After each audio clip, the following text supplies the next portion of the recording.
Après les funérailles de mon beau-père, ma femme, qui était sans emploi, a souri comme si elle avait gagné au loto. Elle a dit, « Je suis riche maintenant et toi, tu es inutile. » Puis elle a jeté les papiers du divorce sur la table avant même que je n'ai fini de plier le drapeau de son cercueil. 24 heures plus tard, l'avocat l'a rappelé, Harry, et a demandé, « Avez-vous au moins lu le testament ?» J'étais là quand son visage a blêmi. L'homme qu'elle pensait lui avoir laissé un demi-milliard d'euros lui avait en fait laissé une leçon. Je m'appelle Antoine Quentin, et je n'aurais jamais pensé que la personne que j'ai enterrée cette semaine-là serait la seule à voir vraiment ma valeur. Le jour où mon mariage s'est terminé a aussi été le jour où j'ai appris ce que signifie un véritable héritage, car cela n'avait rien à voir avec l'argent. Avant de partager mon histoire, j'aimerais savoir que vous êtes là avec moi. Laissez un bonjour en commentaire ou dites-moi d'où vous regardez cette vidéo. Parfois, savoir que quelqu'un est là fait toute la différence. Merci. Et maintenant, laissez-moi tout vous raconter. Si cette histoire touche votre cœur ne serait-ce qu'un peu, abonnez-vous et rejoignez notre cercle grandissant de personnes qui ont traversé la trahison, le chagrin, et qui ont tout de même trouvé un moyen de se retrouver. Parce que des histoires comme les nôtres méritent d'être entendues.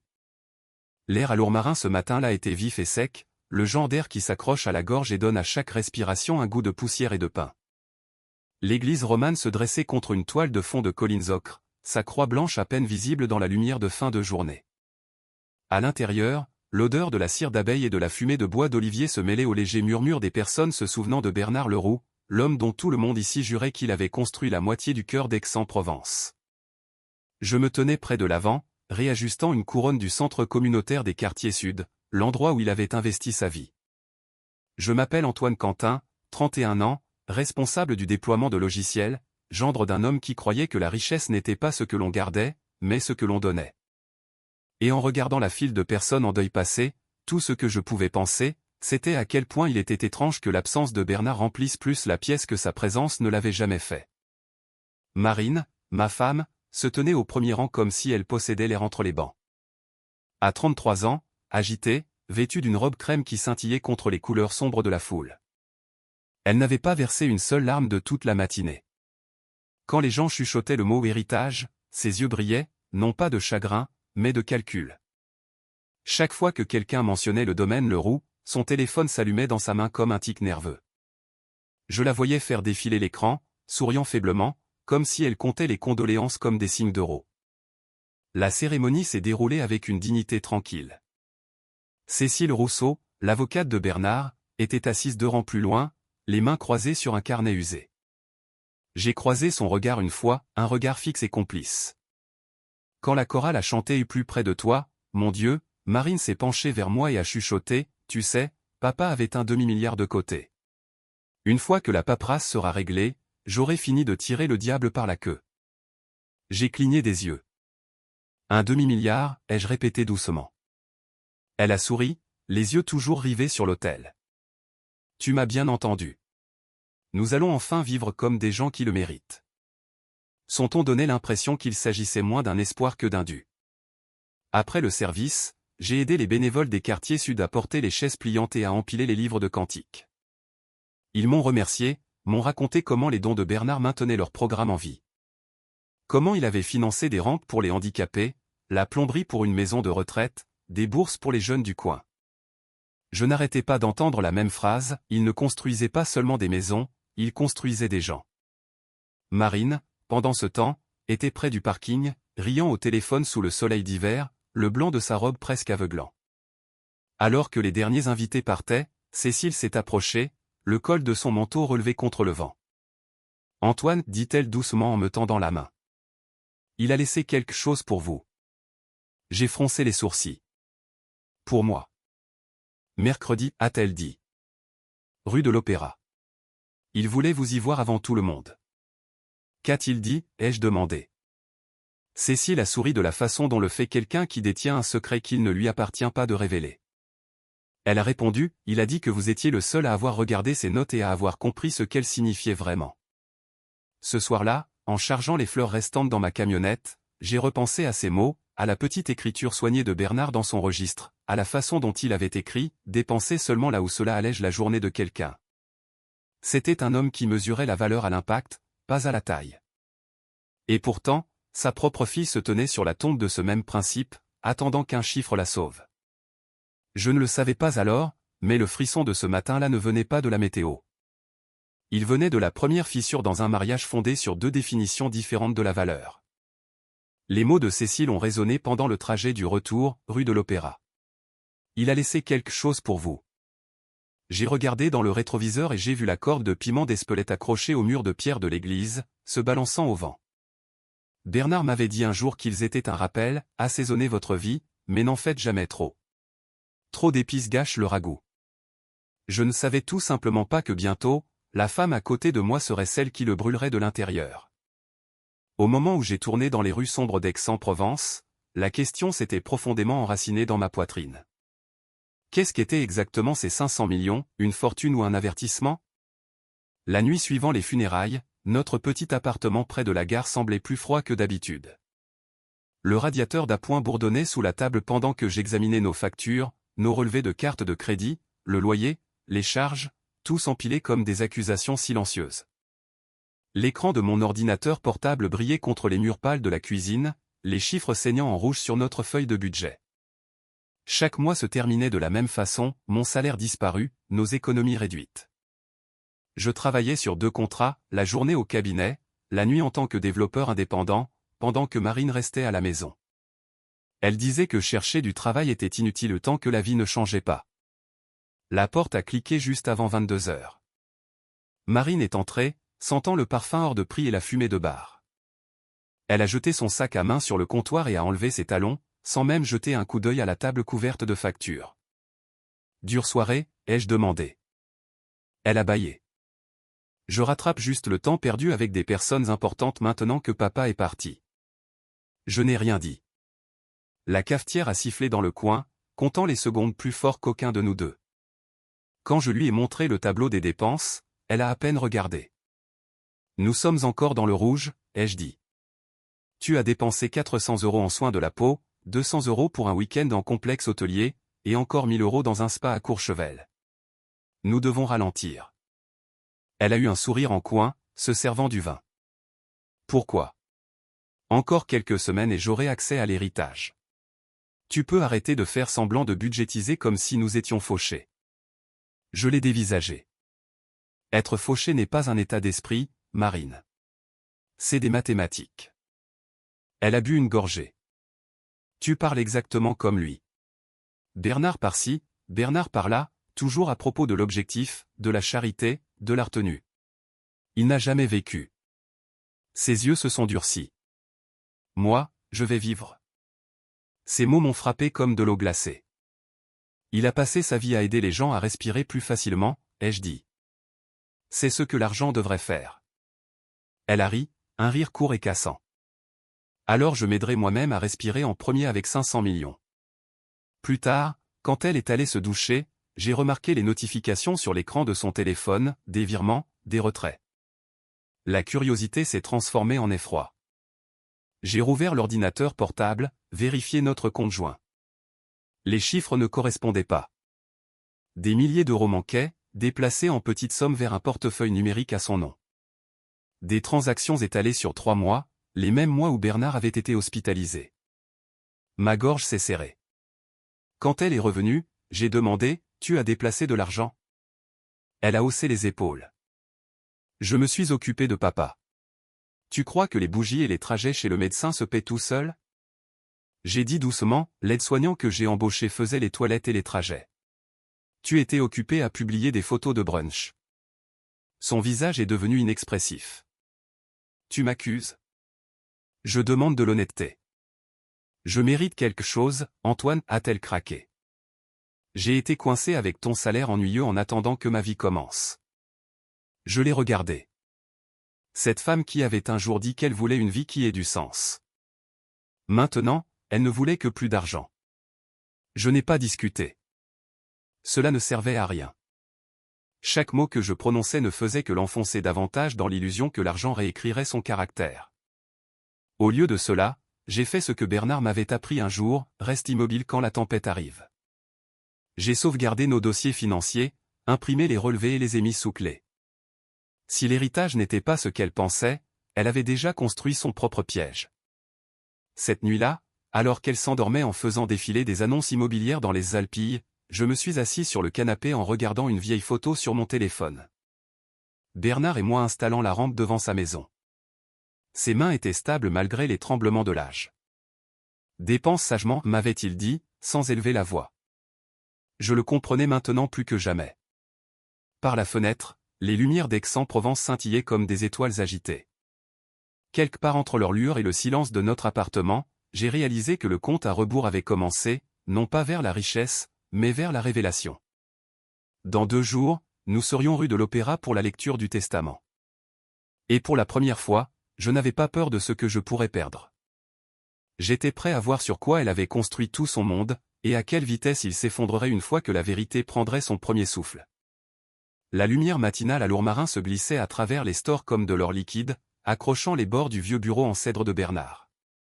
Cette odeur, cèdre et papier, me rappelait toujours la façon dont il parlait, calme, ancré, pratique.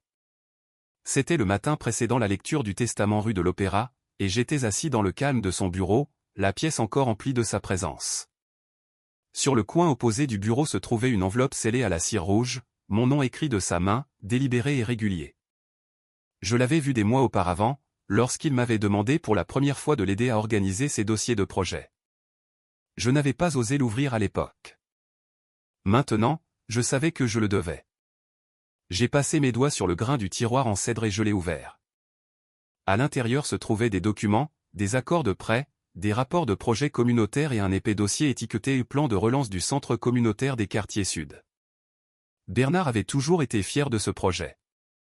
Il m'avait dit un jour, si je peux donner aux gens un endroit pour apprendre et travailler, c'est mieux que de leur laisser des chèques qu'ils gaspilleront. Le dossier contenait les entrailles financières de ce rêve. Un engagement signé stipulant 500 millions d'euros mis en garantie pour restructurer les passifs communautaires. Pas un héritage, pas de l'argent liquide. C'était une garantie, une promesse contre une dette. La pièce a semblé basculer un instant pendant que je reconstituais le puzzle. Toute la ville croyait que Bernard avait un demi-milliard dormant dans un coffre-fort, même Marine. Mais la vérité était différente. Des mois avant sa mort, des défaillances de la chaîne d'approvisionnement et la hausse des taux d'intérêt avaient failli faire couler son initiative communautaire. Il avait hypothéqué tout ce qu'il possédait pour garder ses travailleurs employés, pour empêcher ses bâtiments communautaires de s'effondrer en plein projet. La banque lui avait accordé un délai de grâce de 2 ans pour rétablir l'équilibre avant la saisie. Dans le coin d'un document, j'ai trouvé une note manuscrite, si je n'ai pas l'occasion d'expliquer cela moi-même, assure-toi que quelqu'un le fasse, et seulement au bon moment. C'est ce qu'il voulait dire quand il a dit à Cécile de me contacter séparément. Il n'avait jamais fait confiance à Marine pour gérer la nuance. Pour elle, tout venait en 2 couleurs, gagner ou perdre. Je pouvais encore entendre sa voix de cet après-midi-là, des mois auparavant. Il était assis juste là, une tasse de café noir à la main, les yeux fatigués, mais vifs. Je ne l'ai pas dit à Marine, avait-il dit, parce qu'elle transformerait mes funérailles en une ruée vers l'or. Elle ne comprendra pas les garanties ou les délais de grâce, seulement les chiffres. Toi oui. Tu vois un but là où les autres voient des totaux. Il avait fait une pause, me regardant de la façon dont un mentor regarde un élève qu'il souhaiterait être de sa famille. Alors, quand ce sera le moment, laisse la vérité parler d'elle-même. J'ai fermé les yeux et je me suis souvenu d'avoir hoché la tête silencieusement ce jour-là. Il avait souri faiblement et ajouté, tout héritage porte une épreuve. Certaines personnes héritent de l'argent, d'autres héritent du sens. De retour dans l'immobilité de son bureau, j'ai déplié une dernière page, un addenda dactylographié marqué ou pour référence exécutive. C'était une clause dont Marine ignorait l'existence. Toute allocation personnelle accordée à un héritier direct sera payée mensuellement, sous réserve de la preuve d'un emploi ou d'une formation active d'au moins 20 heures par semaine. Sans cela, pas de paiement, aucune exception. Même la petite allocation que Bernard avait mise de côté pour Marine était assortie de responsabilités. Et cet énorme demi-milliard n'était pour personne à dépenser, il travaillait déjà engagé envers d'autres. Ce n'était pas une fortune à hériter. C'était une dette qu'il avait assumée pour le bien de personnes qui ne connaîtraient jamais son nom. L'espace d'un instant, je me suis demandé si je devais la prévenir. Peut-être lui épargner l'humiliation publique qui ne manquerait pas d'arriver. Mais la note de Bernard m'est revenue en mémoire, seulement au bon moment. Si je lui disais maintenant, elle déformerait tout. Elle prétendrait que je manipulais le testament. Elle n'apprendrait rien. J'ai donc refermé les papiers à clé dans le tiroir en cèdre, scellant la vérité derrière une couche de bois poli et une détermination tranquille. Dehors, le vent portait le bruissement sec des piments d'Espelette se balançant sur le porche. Quelque part, une cloche a sonné au loin. Le compte à rebours avait commencé. Dès le lendemain matin, la tempête juridique allait éclater, et l'homme qu'elle pensait que j'étais, le mari inutile, serait le seul à savoir dans quoi elle s'embarquait. Ce soir-là, la maison de Lourmarin ressemblait plus à un musée qu'à un foyer. Les invités étaient partis depuis longtemps. L'odeur des fleurs devenait amère dans l'air immobile. Les lampes jetaient une lueur de miel sur le sol, douce mais solitaire. Je rassemblais les photos encadrées de Bernard sur la cheminée, lui lors de l'inauguration des quartiers sud, coupant le ruban avec des enfants qui se pressaient autour, quand la porte s'est ouverte. Marine est entrée, ses talons claquant sur le carrelage, son parfum lourd et confiant. Elle s'était changée, troquant sa robe noire pour quelque chose de chic et de vif, presque festif. Il y avait quelque chose dans ses yeux, un soulagement déguisé en triomphe. Sans un mot, elle a placé une pile de papier sur la table entre nous. Je n'ai pas eu besoin de regarder pour savoir ce que c'était. « Signe-le », a-t-elle dit d'un ton neutre. « Tu ne fais plus partie de tout ça. Je n'ai pas besoin d'un homme avec une fiche de paie quand je suis sur le point d'avoir 500 millions. » Les mots n'ont pas piqué comme elle le voulait. Je l'ai juste regardé. J'ai vraiment regardé la femme qui m'avait un jour promis un partenariat, et qui parlait maintenant comme une étrangère. « Es-tu sûr de ne pas vouloir attendre que le testament soit lu ?» ai-je demandé calmement. « Je sais déjà ce qu'il dit », a-t-elle rétorqué, le menton levé. « Ne fais pas comme si tu comprenais les affaires, Antoine. Papa a pris soin de moi. » J'ai hoché lentement la tête. « Il l'a fait, ai-je dit. Juste peut-être pas de la façon dont tu le penses. » Elle a soupiré d'agacement, croisant les bras. « Tu as toujours été jaloux de ce que je mérite. » Sa voix portait ce mélange fragile de fierté et de peur. J'ai signé le papier, le stylo grattant la ligne comme une porte qui se ferme. « Dépose-le toi-même, ai-je dit. Envoie mes affaires quand tu auras fini. » Alors que je me tournais vers le couloir, une rafale de vent provenant de la fenêtre ouverte a retourné l'une des photos de Bernard face contre terre. Je me suis penché pour la ramasser et un bout de papier est tombé du cadre. Son écriture, encore une fois, petite, calme, reste stable quand la tempête arrive. Je l'ai glissé dans ma poche et j'ai marché vers la porte d'entrée. Derrière moi, la voix de Marine s'est adoucie, presque pour elle-même. « Tu le regretteras quand je serai parti. »« C'est déjà fait, » ai-je dit, sans me retourner. Dehors, l'air était froid, la corde de piment rouge se tordant dans la brise comme des lanternes. Je me suis arrêté sur le porche juste assez longtemps pour entendre son téléphone sonner à l'intérieur. Son ton a changé instantanément. Plus léger, conspirateur. Il a signé. « Tu auras ta part une fois que l'argent sera débloqué. Reste juste discret. » Je suis resté là, dans le noir, le son de son rire coupant le silence comme un couteau. Elle avait donc un partenaire dans cette affaire. Quelqu'un qui attendait sa part du rêve. Peut-être un vieil ami, peut-être un créancier. Peu importait. La forme de l'avidité était toujours la même. En marchant vers ma camionnette, j'ai baissé les yeux vers la signature sur ma copie du formulaire de divorce. En dessous, en petits caractères, se trouvait la date et la clause, effective 24 heures après la signature finale. Je me suis figé un instant. Cela signifiait qu'elle avait déjà déposé la demande plus tôt, attendant seulement que je la complète. 24 heures. C'était le temps qu'il faudrait pour que mon nom disparaisse de sa vie, tout comme l'illusion de richesse disparaîtrait bientôt de la sienne. Je suis resté assis sur le siège du conducteur pendant un moment avant de démarrer le moteur, mes mains reposant sur le volant. Pas de colère, pas d'amertume, juste une pulsation silencieuse et constante de clarté. Bernard m'avait dit un jour, parfois, perdre est le seul moyen de garder sa propre âme. Maintenant, je comprenais. À travers le pare-brise, je pouvais encore voir la faible lueur de la maison derrière moi. La maison qui n'était pas vraiment la mienne, remplie de choses qui n'avaient jamais appartenu à aucun de nous deux. Quelque part à l'intérieur, Marine portait probablement un toast à sa liberté, croyant qu'elle était montée en grade. Mais j'avais vu ce qu'elle n'avait pas vu. Les papiers dans le tiroir en cèdre, la vérité, attendant de défaire ses illusions. Au moment où cette clause prendrait effet, et au moment où la banque bloquerait les comptes, son empire devant s'évanouirait. Et quand la tempête arriverait, comme elle le fait toujours, je ferai exactement ce que Bernard avait demandé. Je resterai stable. Le lendemain matin, le monde s'était réorganisé dans le silence. Les papiers étaient signés. La maison derrière moi, n'étant plus la mienne, et pourtant je me sentais plus léger que je ne l'aurais dû. J'ai pris une chambre dans un petit hôtel près du cours Mirabeau, j'ai ouvert la fenêtre et j'ai regardé la ville respirer sous le soleil d'hiver. Je me disais que c'était ça la liberté, mais ça avait toujours un goût de cendre. Puis mon téléphone a vibré avec un seul message de Cécile, la lecture du testament a été avancée. Tenez-vous prêts. Pendant ce temps, à des kilomètres de là, Marine était habillée pour la victoire. Ses talons claquaient sur le sol en marbre de la banque fiduciaire du Luberon, le genre d'endroit avec des murs de verre et un silence si épais qu'il vous obligeait à chuchoter. Elle était accompagnée de son avocat, un jeune homme aux cheveux gominés en arrière qui ressemblait plus à un vendeur qu'à un conseil.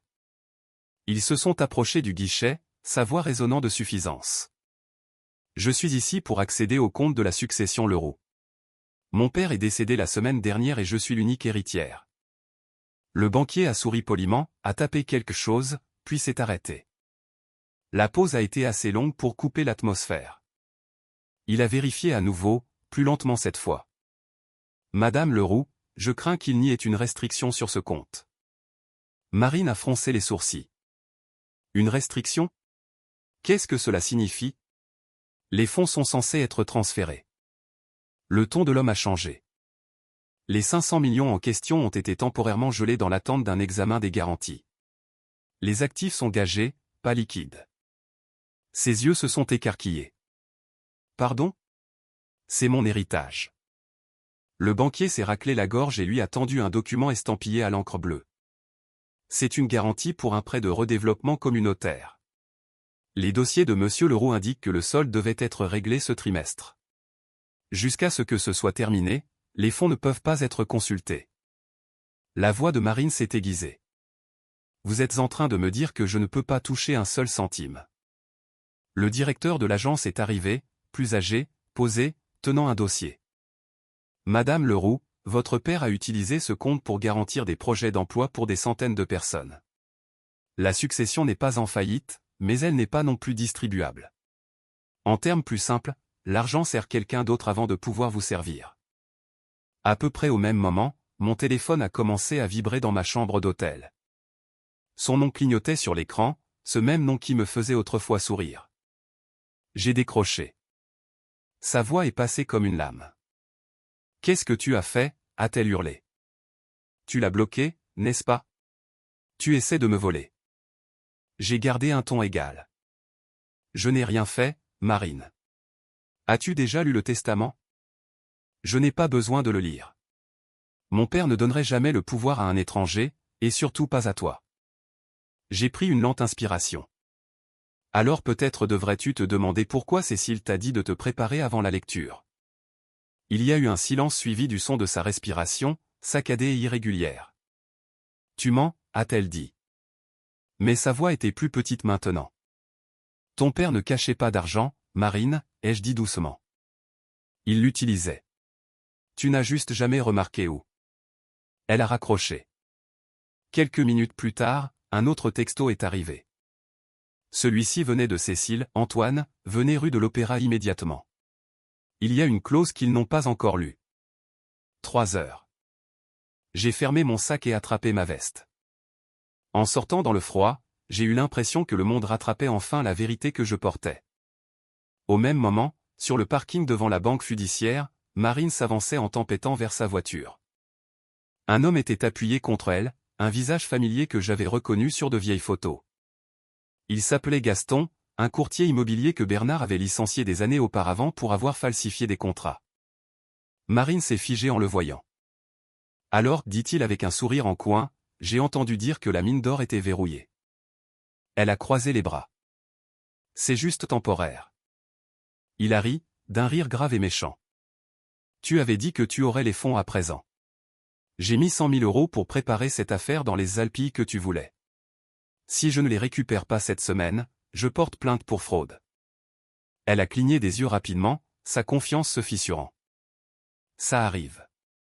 J'ai juste besoin de quelques jours. Des jours que tu n'as pas, a-t-il dit en s'approchant. Tu as joué la mauvaise main, ma belle. Cet argent n'a jamais été le tien. Quand il est parti, elle est restée là, tremblante, serrant son téléphone. Pour la première fois, elle ressemblait moins à une femme attendant la richesse qu'à quelqu'un réalisant qu'elle avait été la dernière à comprendre les règles. De retour sur l'autoroute vers Aix-en-Provence, j'ai senti mon téléphone vibrer à nouveau. Cécile m'avait envoyé une photo, une page manuscrite du testament de Bernard. Si un héritier refuse d'affronter la vérité, la banque a le droit de suspendre tous les actifs jusqu'à ce que la condition qui l'accompagne soit remplie. La condition était jointe dans une deuxième image, la clause que j'avais trouvée dans le tiroir en cèdre. Un emploi ou une formation, 20 heures par semaine ou renonciation. Bernard avait tout prévu, le sentiment du dû, l'aveuglement, le crash. Il n'avait pas écrit un testament pour une fille. Il avait écrit un miroir pour qu'elle se voie enfin. Alors que les montagnes apparaissaient à l'horizon, le ciel commençait à rougeoyer avec la couleur du fer virant au feu. J'ai pensé à l'appeler, à lui donner un avertissement, mais je me suis souvenu des mots de Bernard. La vérité a besoin du bon cadre pour être entendue. Au moment où j'ai atteint la rue de l'Opéra, le vent s'était levé, transportant de la poussière et une lumière froide à travers le quartier des Arts. Les prochaines heures décideraient de tout, et quelque part, Marine Leroux commençait à comprendre ce que signifiait hériter d'un rêve auquel elle n'avait jamais cru. Le bureau de Cécile Rousseau était niché entre deux galeries de pierre dans la rue de l'Opéra, ses murs tapissés de peintures de ciels ouverts et de collines escarpées. Quand je suis arrivé cet après-midi-là, le soleil était assez bas pour tout peindre en or. À l'intérieur, l'air était tendu, le genre de silence qui bourdonne avant que quelque chose ne se brise. Cécile m'a accueilli avec son calme habituel, bien que je puisse voir la fatigue derrière ses yeux. « Elle est déjà là » a-t-elle dit doucement. Marine était assise à l'autre bout de la longue table en bois, son avocat à côté d'elle, téléphone face contre table, les jointures blanches. Elle n'a pas levé les yeux quand je suis entré. Le représentant de la banque fiduciaire du Luberon, Monsieur Fontaine, a ajusté sa cravate et ouvert une mallette pleine de documents. Cécile s'est raclé la gorge. Commençons. La lecture a commencé par le langage standard, formel, impersonnel. Puis vint la division des actifs, les biens personnels, les allocations caritatives, et enfin le fonds de la succession. L'impatience de Marine transparaissait à chaque respiration. « Pouvons-nous passer à la partie où mon nom est écrit » a-t-elle lancé sèchement. Cécile a levé les yeux. « Nous y arriverons, mais vous voudrez peut-être du contexte d'abord. »« Je n'ai pas besoin de contexte » a dit Marine. « J'ai juste besoin du chiffre. » Les yeux de Cécile se sont adoucis avec quelque chose qui ressemblait à de la pitié.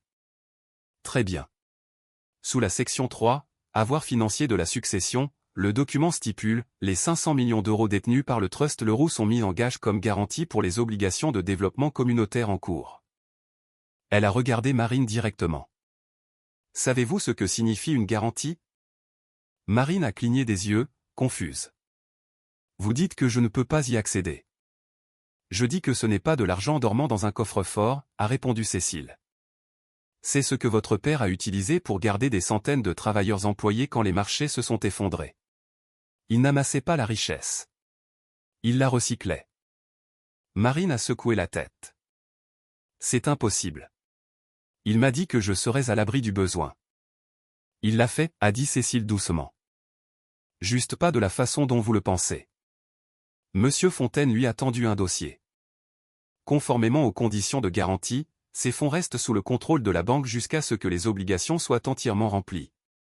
Il n'y a pas d'héritage au sens conventionnel du terme. Marine a dévisagé les papiers comme s'ils étaient écrits dans une langue étrangère. Ce n'est pas réel, a-t-elle chuchoté. Cécile a expiré doucement puis, de façon inattendue, a ri. Ce n'était pas cruel, juste un son d'incrédulité face à l'ironie absolue. Vous savez, Madame Leroux, vous avez déposé votre demande de divorce ce matin. Légalement, cela signifie que vous n'êtes plus une épouse au moment de cette lecture. Par conséquent, vous êtes exclu du legs personnel de 80 000 € que votre père vous avait laissé. Vous vous êtes exclu vous-même par votre signature. La pièce s'est figée. La mâchoire de Marine s'est serrée, ses yeux dardant vers moi. Tu étais au courant de ça, n'est-ce pas? J'ai secoué la tête. Non, mais il t'avait prévenu concernant le timing. Cécile a continué sur son ton égal.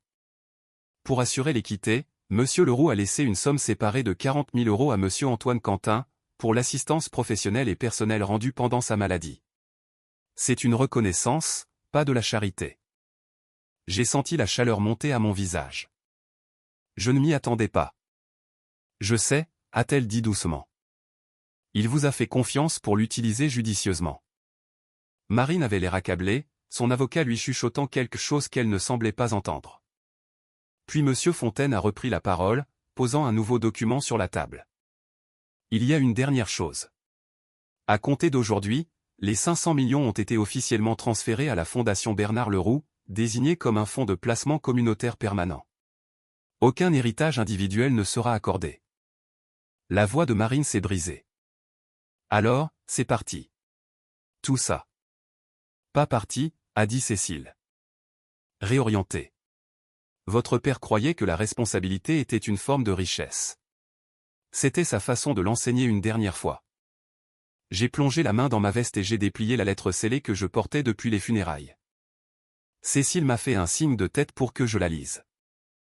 Mes mains tremblaient légèrement alors que je l'ouvrais. L'écriture de Bernard était la même que d'habitude. Soigneuse, délibérée. Si tu lis ceci, cela signifie que tu as gardé ton calme quand la tempête est arrivée. Tu n'as jamais été censé protéger mon argent, Antoine. Tu étais censé protéger son sens. Merci de voir ce que les autres ne pouvaient pas. Je me suis arrêté. Le silence dans la pièce s'étirait, lourd mais étrangement paisible. Les yeux de Marine brillaient, son expression se craquelant alors que la vérité s'installait. Pour la première fois, je n'ai pas vu d'arrogance en elle, juste de la perte. Non pas la perte de l'argent, mais celle du père qu'elle n'avait jamais vraiment connu. Cécile a fermé le dossier, sa voix s'adoucissant. C'est terminé. Marine s'est levée brusquement, rassemblant son sac à main, mais avant de partir, elle m'a regardé.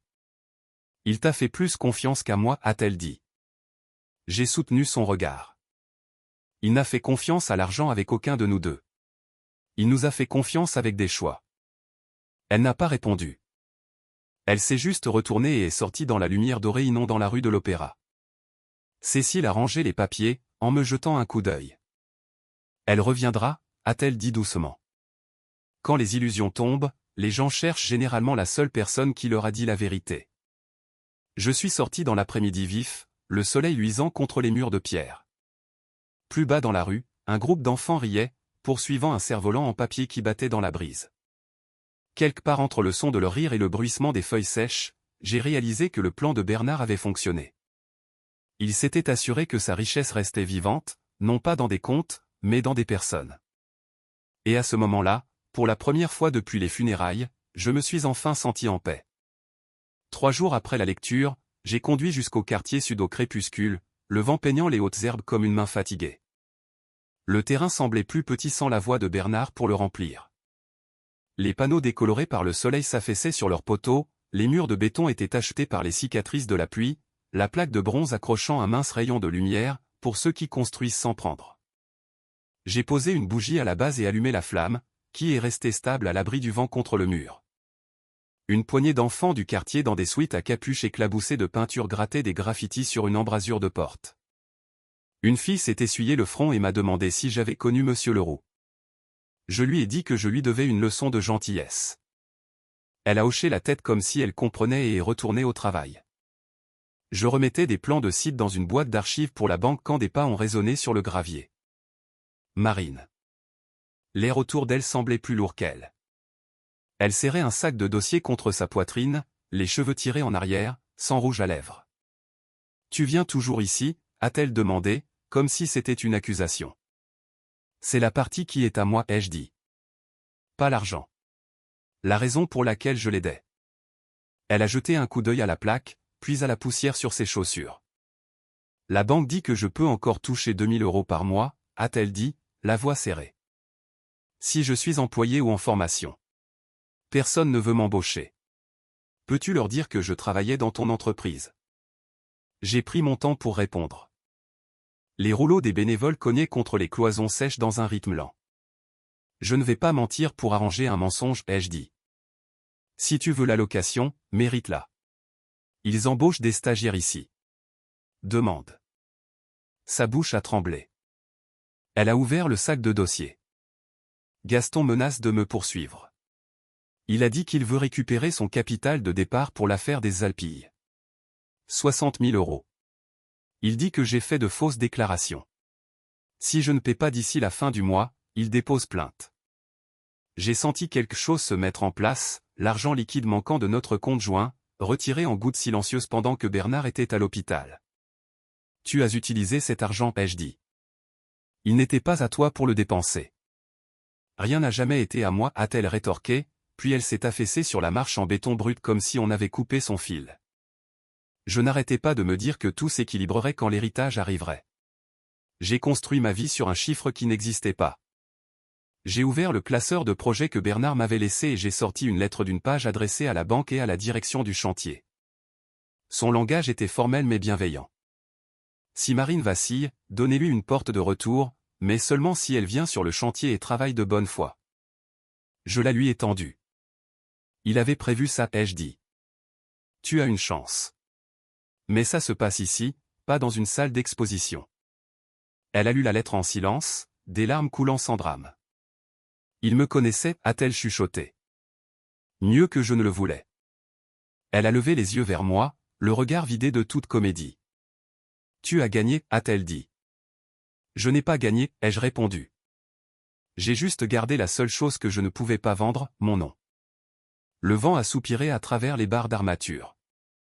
Un bénévole nous a apporté une pile de gants sans un mot et a continué à marcher. Marine est restée assise un long moment puis a hoché la tête, petite et honnête. À qui dois-je parler? J'ai pointé le doigt vers la caravane de chantier. Demande Claude. Commence là où tout le monde commence. Alors qu'elle se levait, le soleil de fin de journée a percé une couture de nuages et a jeté une bande d'or en travers du mur à moitié construit. Pour la première fois depuis les funérailles, je n'ai pas vu de ruines. J'ai vu une liste de tâches. Je me suis promis de rester jusqu'à ce que les enfants n'aient plus besoin de promesses. Plus tard, en scotchant la boîte d'archives, j'ai trouvé une dernière enveloppe que Bernard avait scellée pour moi. À l'extérieur, il avait écrit « Quand tu seras prêt à recommencer ». Je l'ai glissé dans ma veste et j'ai laissé la flamme terminer son petit travail. 6 mois plus tard, le printemps a réveillé Aix-en-Provence avec des fleurs blanches sur les amandiers devant mon studio.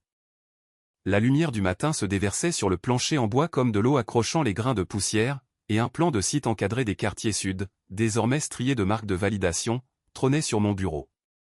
La première phase était ouverte, une salle informatique, un atelier, une salle polyvalente qui sentait la peinture fraîche et le métal froid. Les 40 000 € que Bernard m'avait laissés étaient partis en un seul virement, un fonds d'amorçage pour des bourses et des machines. J'avais rempli la ligne de motifs avec une boule dans la gorge, font Bernard et Antoine. Ce matin-là, j'ai ouvert la dernière enveloppe. Son écriture s'était affinée, mais la voix était la même. Quand tu seras prêt, utilise ce que tu as pour replanter ce que j'ai commencé. Mon argent est terminé. Son sens ne l'est pas. Je l'ai replié dans son étui et j'ai mis ma veste. Au quartier sud, Cécile était déjà là avec Monsieur Fontaine, examinant le rapport trimestriel de la fondation. Il serait fier, a-t-elle dit en m'en tendant une copie. La banque reconnaît ce projet comme étant autosuffisant. La dette a été remboursée par les opérations et les fonds de contrepartie. Derrière la vitre, un groupe d'adolescents était blotti autour d'un petit robot, se disputant pour savoir pourquoi il virait à gauche. Dans la salle d'art, une femme aux cheveux attachés aidait des enfants à dessiner des logos sur du papier de boucherie. Marine. Elle a levé les yeux, a croisé mon regard et m'a fait un signe de tête qui a résonné comme une trêve. Elle m'a rejoint dans le couloir avec une enveloppe. Ce que je te dois, a-t-elle dit. 10 000 €.